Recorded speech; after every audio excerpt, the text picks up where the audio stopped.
ரொம்பவே ஹெல்த்தியான பாலாக்கீரையும் பருப்பும் போட்டு ஒரு கடையில் தான் இன்றைக்கி செய்ய போகிறோம். ஸோ ஃபஸ்ட்டு பாசிப்பருப்பு 50 பாசிப்பருப்பு 100 துவரம்பருப்பு. ஸோ இது ரெண்டையும் குக்கரில் போட்டு அலசிட்டு அதுக்கப்புறம் அதுக்கு தேவையான தண்ணி ஊற்றி 3 விசில் போட்டு வேக வச்சு அது ஒரு ஓரமாக எடுத்து வச்சுருங்க. அதுக்கப்புறம் இதுக்கு தேவையான வெங்காயம், ஸோ ஒரு 10 சின்ன வெங்காயம், ஒரு 4 தக்காளி, அப்புறம் 4 பச்சை மிளகா, அப்புறம் 2-3 பூண்டை குட்டி குட்டியாக பொடிசாக நறுக்கி வச்சுருக்கேன்.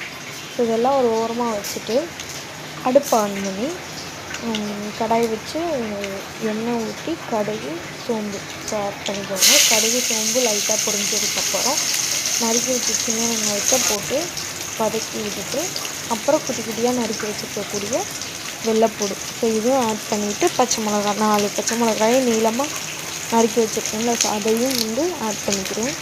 ஸோ இது எல்லாமே லைட்டாக வதங்கட்டும்.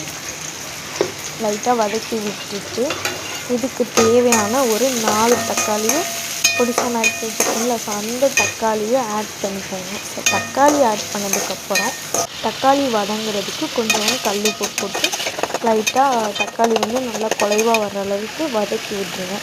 ஸோ வதக்கி விட்டுட்டு நல்லா பாலாக்கீரையை பொடிசாக நறுக்கி அலசி எடுத்து வச்சுருக்கேன். ஸோ அந்த கீரையும் ஆட் பண்ணி நல்லா கிண்டி விடுங்க. ஸோ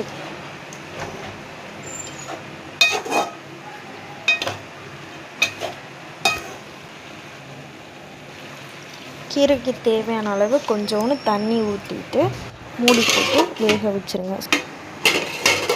ஸோ ஒரு 50% வெந்ததுக்கப்புறம் இந்த ஸ்டேஜில் கொஞ்சோண்டு மஞ்சள்தூள் ஆட் பண்ணிக்கோங்க. ஸோ மஞ்சள்தூள் ஆட் பண்ணிவிட்டு வேக வச்சுருக்கக்கூடிய பருப்பு, ஸோ வேக வச்ச பருப்பையும் ஆட் பண்ணி லைட்டாக கிண்டி விட்டுட்டு மூடி போட்டு மூடி வச்சு நல்லா கொதிக்க விடுங்க. ஸோ நல்லா கொதித்து வந்ததுக்கப்புறம் கீரை நல்லா வெந்துடும். ஸோ அதுக்கப்புறம் கொஞ்சோண்டு லைட்டாக கொத்தமல்லியை போட்டு ஆஃப் பண்ணி